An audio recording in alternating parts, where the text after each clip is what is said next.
Hi there, everybody. This is Howard, last time I checked, I think, from avtransfers.co.uk, doing another thoroughly interesting and absorbing video, or maybe not. But nevertheless, there's been a lot of interest in some of the optical formats that I've been looking at for video. And we've looked at video CD, CDI, all very briefly and very low-tech sort of, observations about them, but, more personal experiences of them. And of course, Laserdisc, we've had a look at. Now, there's millions of videos about these things, and they're fantastically interesting. And there's probably more videos about what I'm going to show you now.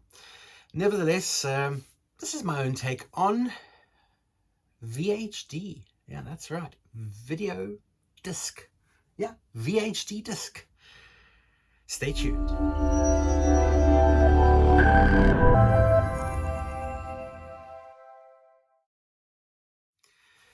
Well, welcome back. So I'm always interested in weird and wonderful formats. Not only do I transfer media of all sorts, I'm also sort of a collector. And there are often times when, as a business, it doesn't make sense to buy something for the transfers that you could make from it, or the business you could turn from the machine. But then there's the collector aspect where you think, oh, that's cool. I really like that. Shall I buy it? Money's hardly getting any interest in the bank. Well, we all know I probably owe them interest now, but that's another story. So a couple of years ago, actually, I looked into VHD. I'm very intrigued with a lot of the Japanese formats, because a lot of the stuff that was released there wasn't released elsewhere. And of course, it's become easier to buy things from Japan. Granted, be prepared to sink a lot of money. It's not quite as bad an investment as Bitcoin, but it's still quite expensive, especially when you ship things over. Even if you buy something for a few pennies, you've got to ship it, and that can cost you hundreds of pounds. So it's not for the faint-hearted. But anyway, I digress. So I've got a couple of VHD discs in my collection. As I said before, a big music video fan, and this is no exception. So what we got here, Heart. Nice 80s rock band. And on here we've got a stereo NTSC video disc with a digital process. Whoa, made in Japan. 2,800 yen. I don't know what that's worth in real money anymore, but looks like its production date was the 10th month of 1986. So we're going back a ways away. Now, a VHD disc, again, what's interesting about it is it uses a stylus. Doesn't use a head, or traditional magnetic head anyway. It doesn't use a optical system like a laser. It uses a stylus, and it works very similarly to the more familiar British format that did come out here, which is this one called CED video disc. And again, very similar systems, of course, capacitance electronic disc system. So it almost works like a record. There are grooves in the I guess what would be a plasticky kind of substance. I don't quite know if it'd be vinyl or something else, which has a slight sort of lubrication to it, and a needle passes over these grooves to produce an image. And of course, it's all analog. It's very furry looking. So this, when it was new, it looked like a laser disc, sort of. But as time went on, these did not age very well. And if you get one today, it's very furry looking and very noisy. And also it can get stuck like a record. So you can get a scene kind of repeating itself over and over again, which is kind of weird. But it had a lot of benefits. Of course, you could skip and scan like a laser disc and like a DVD. So there were some upsides to it. This was also a stereo one, but I digress. Let me go back to the VHD. We'll talk about this one. If I can get my player working, I'll show you some of that. I'm pretty sure the VHD one works. So I'll just show you some of the titles I've got.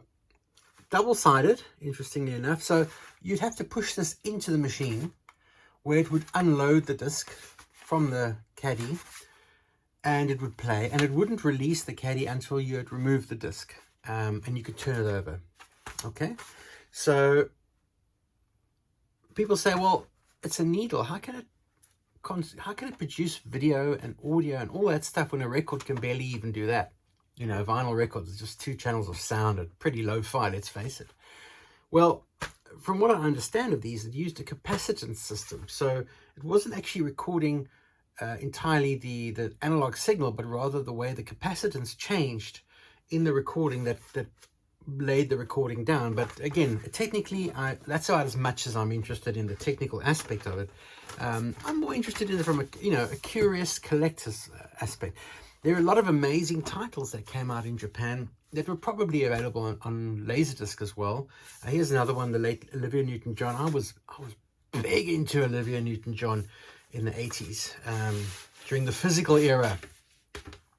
But that was a while ago. And of course, subsequently, she's no more, shame. Anyway, so this is Olivia Newton-John, and basically the artwork's pretty dull on the actual disc.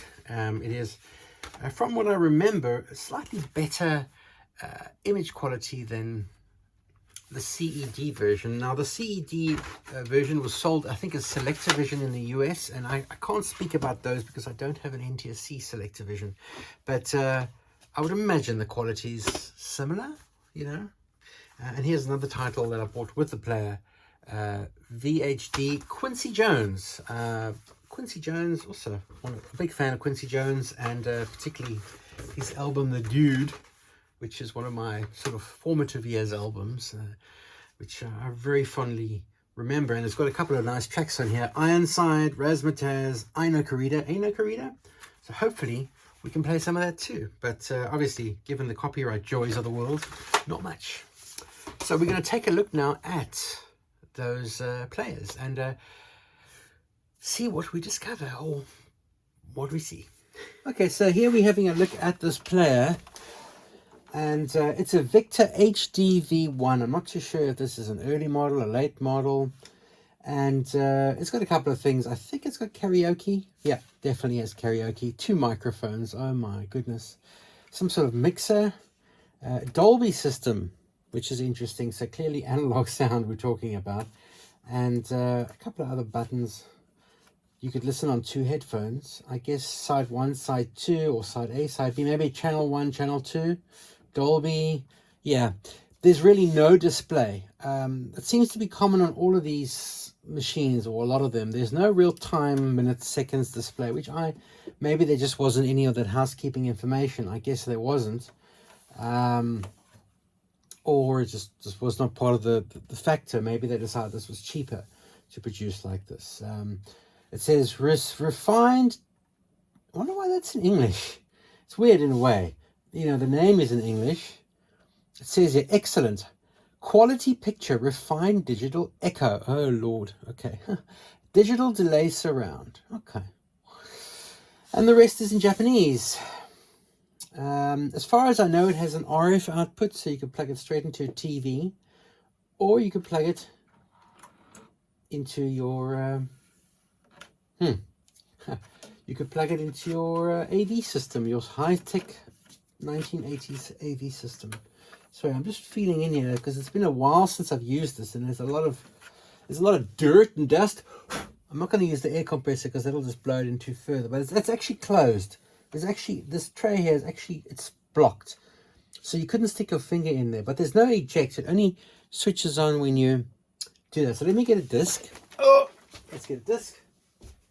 Shall we get, I feel like getting Quincy Jones. I feel like we'll get less content matches on there. So I've taken out the disc. Inside, you've got the famous Japanese OBI live at Budokan. Alright, let's see. And hopefully it's going to work. This is genuinely not tested for a long time. So let's see. So I'm going to just be very gentle here because it is plastic fantastic. Let's face it. Takes a little bit of force to push it. Oh. I guess I'm taking that out now. Okay. The disc is in the machine. Let's see what it goes up here. Let's see if it still works. Wow, it still works. Look at that. Let me just change cameras. So that's an NTSC picture, and look at that. It's actually, in fact, my memory of this is fuzzy. This is a very clean picture. Video Arts Japan presents. Yeah. Quincy Jones Reflections. Live at Budokan. I'm probably pronouncing it completely Budokan. I don't know how to pronounce that. There we are. Hi, this is Quincy Jones. And to my right is Bruce Swedeen, who is my friend and engineer for the past 23 years, and I'm always happy to see him sitting at my right. The first tune we're going to mix is a theme from Ironside. Here's a man called Mr. Mustache and my other friend, Mr. Mustache. Right now, I'm going to play you a tune. Love Quincy Jones. But the quality of this is actually really good. I would say, okay, look, it's a small monitor. I'd say that's pretty Laserdisc. In fact, I would almost say it's better than Laserdisc. It's very low. There's very little background noise on this picture. I'd actually say that's as good as Laserdisc. Let's skip forward a bit. I'm just going to skip here. What is skip? That's, oh, look at this. This is the fast forward. Blah blah blah. Let's just see if there's sound on this.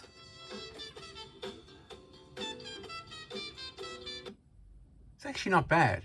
Now if I hit skip, yeah, it's got chapters as well. So let's go here.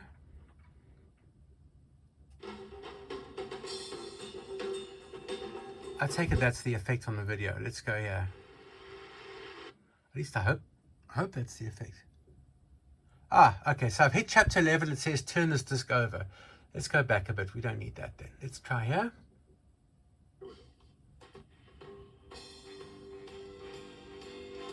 Yeah. You know, there are a lot of 80s videos that really used the stop motion effect and they could have just not had it.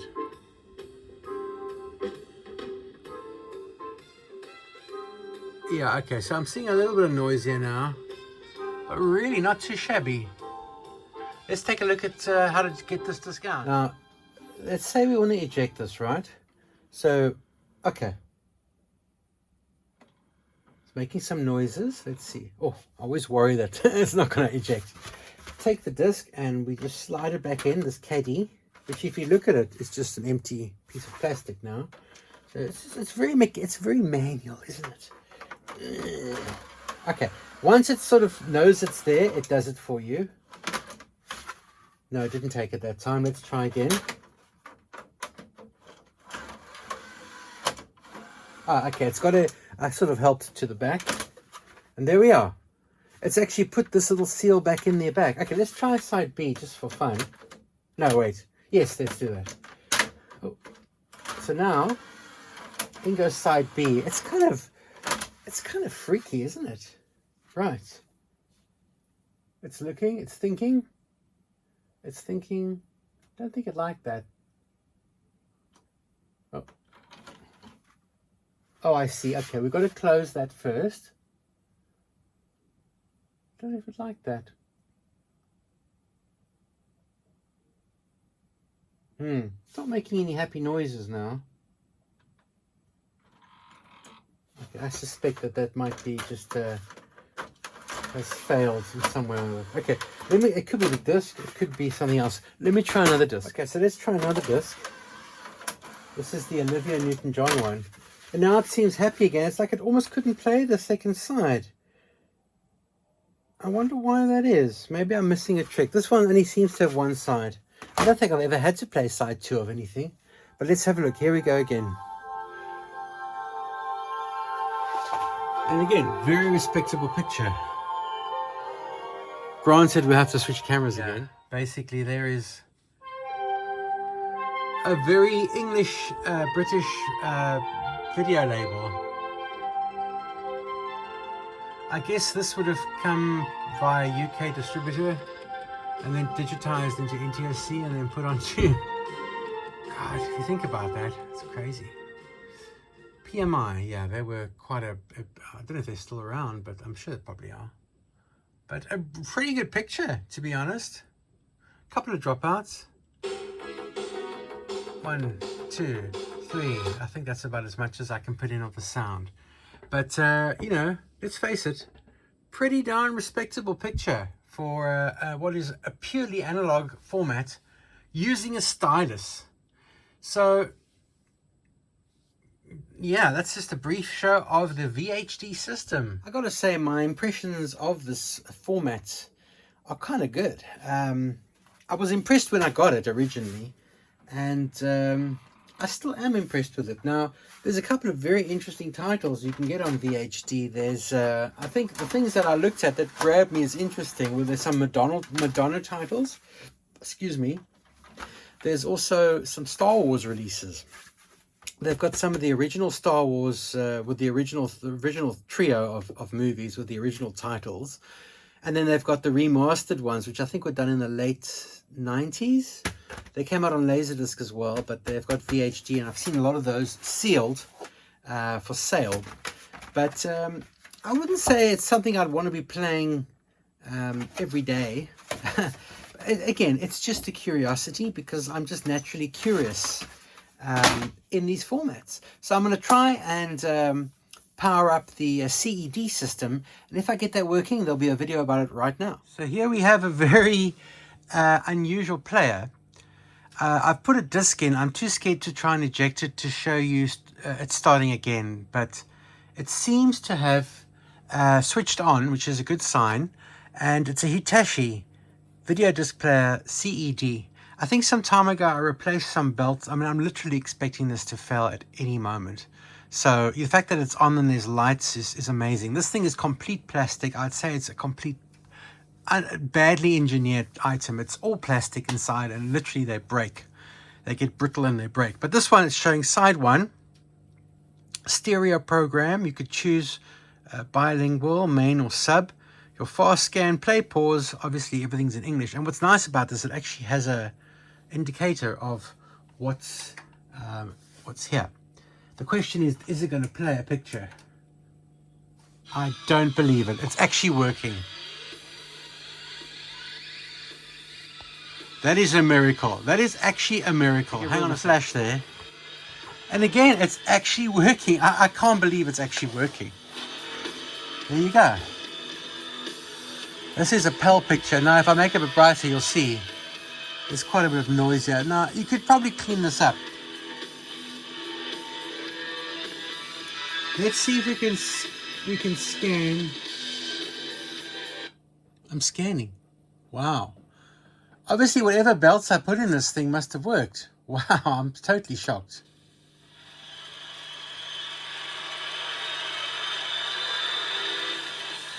It's actually hard to believe that that is coming off a stylus. And I believe you me, I've opened these things up and I have seen there is a stylus which runs on a linear tracking mechanism, and I'm sure there are videos that show you the exact workings of these machines. But you know, as long as they work, I don't fiddle with them. This is stereo CED. Now, you might say, well, what good is this for a transfer business? And again, it's like I said, it's primarily a sort of a hobby. But secondly, I have actually had one or two record labels that say to me, we've got this recording, we have it on VHS, we have it on Laserdisc, we have it on CED, and we kind of want to get the best of those to master into a new DVD or a internet release. So they asked me to digitize all of them. So I might digitize a Betamax, a VHS, a Betacam. Obviously, if the one's clearly better than the other, I will tell them. But I have had, I think, one or two titles where people have had it specifically and they want it from the CED disc. So this is just an analog composite output, but there it is. It is actually playing. And it's actually a lot quieter than the Laserdisc. Both of these machines are noticeably quiet. You know, when you watch a Laserdisc, you can hear that disc spinning, especially in the beginning, because it's reading. It has to spin a lot faster to read what's at the center of the disc. As it gets towards the end, it slows down because the outside of the disc is, you know, will naturally turn faster if it's traveling at the same speed or wanting to travel at the same speed. Anyway, I'm getting myself a bit confused here. This is just quiet. This has got a constant little hum to it all the way through. I'm just really so excited that's actually working. And again, let's have it. A very quick look at some very unusual formats that, well, they do float on. Now, I've had lots of these. I think I bought like 50 of these. And I think I've got 2 of these I've kept. Basically the music ones, because to me the movie ones do not excite me at all, because the movies are on Netflix and you can buy the Blu-rays of most of them. If it's something unique, like this is kind of the best copy of this. I mean, what else would you have found from the early 80s? Maybe a Betamax or a VHS copy. Technically, this is still better. So this was released 1983, and RCA Limited had a Bedford Avenue, London address. Made in the USA, interestingly. Made in the USA. So I guess there was just one plant in the States that did this. And looking at the actual program, it looks to me like it was an NTSC, or obviously it's NTSC original, but perhaps all of the titles were NTSC and then digitized back to PAL. So they all would have had a bit of a disadvantage in that way, to have been, you know, recorded and then converted rather than a naturally PAL recording. But I've enjoyed that, and I've got to do some actual work now. In future videos, if there's something in particular you'd like to look at that you may have seen in the background, please let me know. I've got a lot of very strange formats. Some I haven't even dug out yet that I need to. I'm also going to be taking a look at some retro early computers and things in the coming videos, I hope. Thank you so much for watching the AV Transfers UK channel, where I look at all sorts of things. And if you've got stuff that you need to digitize, please get in touch with us via the website avtransfers.co.uk. Even if it's just to say hi, or perhaps you found something really weird and wonderful in your house that you want to get rid of, that perhaps might be of interest to us, get in touch and stay tuned. Thanks for watching. Bye now. Oh, like and subscribe. I've got to say that. Like and subscribe. Bye for now.